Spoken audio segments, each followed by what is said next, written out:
Bom, vamos falar um pouco sobre um sujeito. Olha, o Ronald, a Nina, eu e vocês que estão com a gente aí acompanhando com imagem ou só com som, todos nós poderíamos ficar aqui horas e horas e horas falando sobre Gorbachev.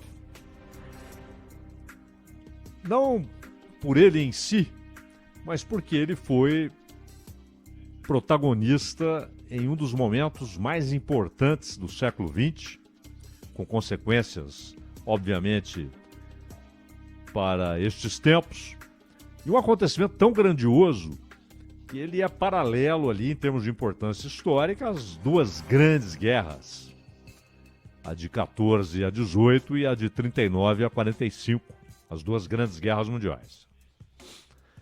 E, embora uma figura conhecida no mundo inteiro e que ficou 6 anos no poder,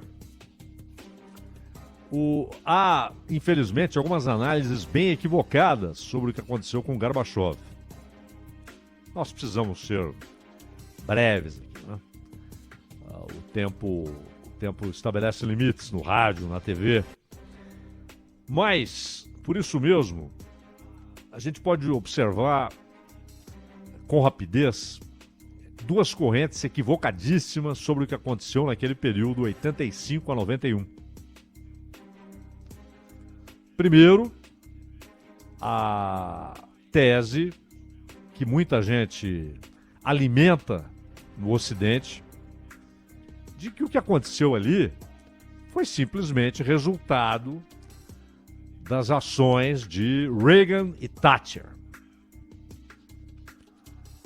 Primeiro, que há um exagero óbvio em relação a Thatcher. Ela foi uma figura emblemática da segunda metade do século XX. Ela, quando passou a condição de primeira-ministra em 79, a Inglaterra tinha problemas fiscais, financeiros, econômicos tremendos. E houve um crescimento econômico importante. A Inglaterra conseguiu se livrar de muitas amarras nos 11 anos em que Thatcher esteve no poder. Mas essa relevância internacional não é ela quem não tinha, mas a Grã-Bretanha não tinha mais. E continua sem ter. Aliás, em breve, né? Não sei se depois de amanhã ou na segunda-feira a gente vai ter de falar aqui sobre a Grã-Bretanha, porque haverá um novo primeiro-ministro. Né? Mas, obviamente, a Grã-Bretanha, assim como a França, a Alemanha, ainda que juntos, e na época não estavam, não havia União Europeia, eles não tinham força para desencadear esse tipo de acontecimento. E nem mesmo os Estados Unidos. O Reagan, ele assumiu a presidência em 81, discursando muito contra o que ele chamava de Império do Mal, né? Que era a União Soviética. Ele usava essa expressão. E resolveu liberar recursos, com apoio do Congresso, para Guerra nas Estrelas, que não se concretizou como projeto militar, mas que promoveu um salto tecnológico extraordinário. Foi um investimento tão pesado que os Estados Unidos superaram, enfim, o Japão em termos de investimento tecnológico. Naquela área específica, né, de alta tecnologia, computadores, etc. Nos Estados Unidos, que é o berço da internet, a internet decorre de um projeto do Pentágono. Mas não foi Reagan, não foi Thatcher, não foi Europa Ocidental que levou a União Soviética ao colapso. A outra tese é simplória, infantil e incompatível com o tamanho da questão. Inclusive está aí, eu estava vendo ontem as inúmeras manchetes, né? Claro, no mundo inteiro, essa foi a principal manchete desde a confirmação pelo governo russo de que Gorbachev havia morrido aos 91 anos. Ele estava há muito tempo no hospital. Ainda ali no começo da Covid, ele já teve problemas e tal. Foi hospitalizado mais tarde, ficou muito tempo no hospital e faleceu. Já tinha problemas de saúde, uma idade avançada. Mas assim que há a confirmação, Gorbachev morreu. Isso foi manchete do mundo inteiro, é claro, não é? É lógico, por ser uma figura protagonista num dos acontecimentos mais importantes dos últimos séculos, não só do século XX. Mas a bobagem dessa segunda tese é propor a ideia de que o Gorbachev chegou, olhou e falou: olha, eu vou acabar com isso aqui. Eu vou implodir esse império. E vou usar dois mecanismos: a glasnost, a abertura política, e a perestroika, a reestruturação econômica. Pronto. E uma vez que ele assim havia decidido, ninguém podia fazer nada. Isso é de uma infantilidade, né? Se fosse a vontade pessoal, se Gorbachev fosse ali um ator solitário, anunciando o início de um processo que lá na frente resultaria no colapso da União Soviética, depois de 3 meses no poder, eles teriam matado o Gorbachev. Ele teria sido morto, é óbvio. Se a nomenclatura, se o poder estabelecido na União Soviética, na metade da década de 80, não visse em Gorbachev o escolhido, não para acabar com a União Soviética, mas para promover mudanças importantes, até radicais, não houvesse essa concordância da maior parte do poder estabelecido, isso inclui o Partido Comunista, as Forças Armadas e a KGB. Não houvesse essa concordância, eles teriam matado o Gorbachev, é claro. O Gorbachev não caiu de paraquedas no Kremlin. Uma figura estranha, alheio a tudo que tinha sido e que resolveu então revolucionar. Não. Ele estava lá, ele fazia parte daquele sistema de poder há muito tempo. Em 71, ele ainda tinha 40 anos, né? Em 71 ele já estava no Comitê Central do Partido Comunista. Ninguém chegava lá assim à toa. Desde os anos 20, quando Stalin passou a controlar quem entrava e quem deveria ser expulso do partido, desde os anos 20, principalmente depois da morte do Lenin em 24, ninguém chegava ao Comitê Central sem passar por filtros e crivos, por experiências no partido, em outras regiões, até chegar a Moscou e fazer parte da elite do poder. Mas não foi só isso. Muito rapidamente, ele passou para o Politburo. Ou seja, o centro do centro. Você tinha o Soviet Supremo, mas o Politburo é o que de fato governa, é o que de fato governava. Como na China é o que governa. Muito mais do que o Comitê Central. O Politburo filtra as tendências do Comitê Central e determina o que vai acontecer. No caso da China, junto com as Forças Armadas.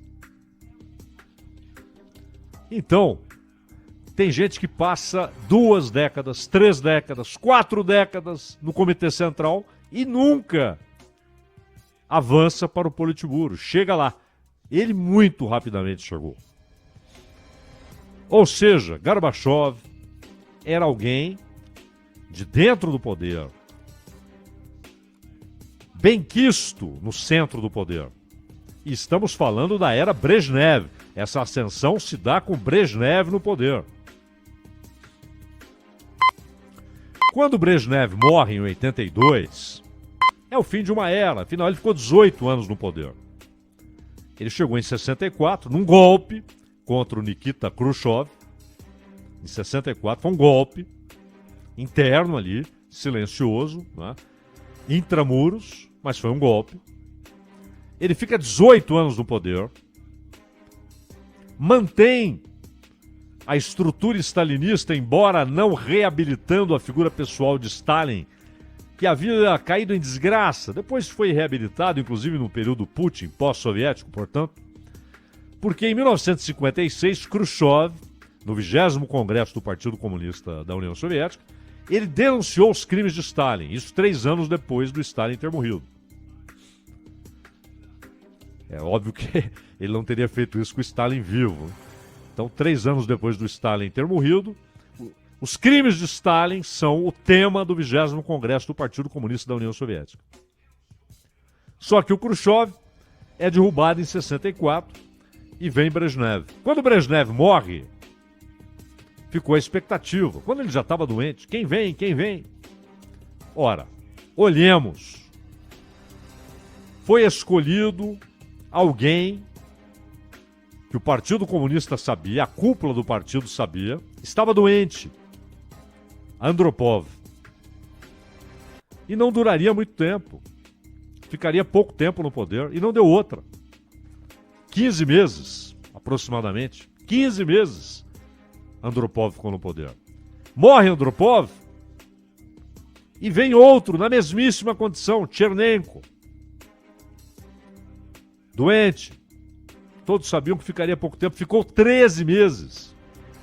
Mas por que eles usaram esse período de transição com 2 figuras que nem tinham mais ânimo para almejarem algo maior, né? A permanência no poder, a consolidação no poder? Não. Tanto Andropov quanto Chernenko não estavam lá para ganhar o poder, para atrair aliados, para derrubar oponentes internos. Não. Eles estavam lá cumprindo o protocolo, esperando o quê? Esperando que dentro do Politburo fossem estabelecidas as medidas que o novo dirigente traria. Quem foi o escolhido? Mikhail Gorbachev. A abertura, que eles chamaram lá de Glasnost, e a perestroika, a reestruturação econômica, não foram decisões pessoais do Gorbachev. Ele foi o escolhido para a execução. É claro que ele concordava. Ele concordava com essas medidas. Quando Stalin morreu, Gorbachev tinha 12 anos, quer dizer, ele não viveu como adulto, né, o período stalinista, mas viveu o regime com bases stalinistas até ele chegar ao poder. Mas era uma nova geração que chegava com ele. E em nenhum momento Gorbachev sonhou em acabar com a União Soviética, almejou, quis. Ele desencadeou um processo. A abertura política acabou provocando um festival de reivindicações por independência das repúblicas que compunham a União Soviética. Eram 15, incluindo, claro, a Rússia. E quando olhamos para o que acontecia fora da União Soviética, mas na sua esfera de influência, também havia um enfraquecimento brutal dos regimes aliados. Na Polônia, desde os anos 70, quando o pessoal do Solidariedade, com apoio firme do João Paulo II, polonês, Lech Wałęsa, líder sindical do Solidariedade, com apoio do Karol Wojtyła, o Papa João Paulo II, polonês, eles avançam, obrigam o partido local, o Partido Comunista Polonês, a fazer concessões, e o general Jaruzelski conseguiu, com muita lábia, impedir que os tanques soviéticos invadissem a Polônia, como haviam feito em 56 na Hungria, em 68 na Tchecoslováquia, na Primavera de Praga. Alemanha Oriental, uma pressão cada vez maior. A queda do muro, ela antecede o colapso da União Soviética. Então já havia uma clara degradação daqueles regimes por insatisfação popular. Porque, convenhamos, a União Soviética sabia que não havia nenhum país do mundo capaz de destruí-la. O único com poder militar para destruí-la, os Estados Unidos, sabiam que também seriam destruídos. Se houvesse um ataque nuclear contra a União Soviética, haveria um ataque nuclear contra os Estados Unidos. A destruição mútua. A paz bancada pelo arsenal nuclear de ambos. Essa era a ideia. E internamente, apesar do crescimento do descontentamento, não havia força organizada para derrubar a KGB, o partido e, claro, as Forças Armadas. O poder estabelecido. Só que a abertura tornou-se incontrolável. E a perestroika, a reestruturação econômica, mostrou que não havia capacidade privada, não havia capital, não havia capitalistas. Era preciso fazer o caminho que Deng Xiaoping havia estabelecido na China, buscar capital externo. Ele fez primeiro em Xangai e depois espalhou pela China. Porque não havia capital interno para uma explosão econômica como houve na China. E os chineses, olhando para o que acontecia na União Soviética, concluíram: vamos abrir a economia, a política não. Aquela repressão em Tiananmen, na Praça da Paz Celestial, em Pequim, já é a reação de quem estava de olho no que vinha ocorrendo na União Soviética. O fato é, um processo foi desencadeado e ninguém conseguiu segurá-lo. E aí veio o colapso. Benquisto, admirado em Londres, Nova York, Washington, Paris, Brasília, Buenos Aires, o Gorbachev era detestado na Rússia. Porque esse colapso provocou uma incerteza. Imagine, era preciso rever todos os contratos, era um novo mundo jurídico. Não é só um regime que caiu, caiu toda uma ordem jurídica, política, econômica. Máfias surgiram da tarde para a noite, inclusive de gente que saía da KGB e passava a explorar contrabando de drogas e de armas. Os amigos de Boris Yeltsin, quando acaba a União Soviética, e Yeltsin, por ter ajudado na resistência ao golpe contra Gorbachev, porque houve uma tentativa derradeira, de golpe, dos descontentes com o fato de que o processo não foi controlado, principalmente dentro da KGB, que tinha blindados, a KGB tinha blindados, mandou-os às ruas, e Yeltsin sobe no tanque e vira presidente da Rússia. Só que os amigos de Yeltsin viraram os beneficiados pela privatização no país onde não havia capitalistas. Quem compraria aquelas empresas se ninguém tinha capital? Foi um grande arranjo entre amigos. E eles mergulham no caos. Por isso a população russa detestava Gorbachev. Ele tinha 3% de apoio. 3%. E esse caos, como depois, como alguém que vem da nomenclatura para enfrentar esse caos e o problema na Chechênia, o Putin virou um sujeito popularíssimo, porque ele restabeleceu aquilo que é o normal na história russa: ordem e autocracia, desde os czares, passando pelo totalitarismo bolchevique. É uma figura importantíssima na história, protagonista, importante, vital naquele momento, mas não foi decisão pessoal de Gorbachev provocar o que veio depois. Ele simplesmente não conseguiu segurar aquilo que ele começou. Ronald.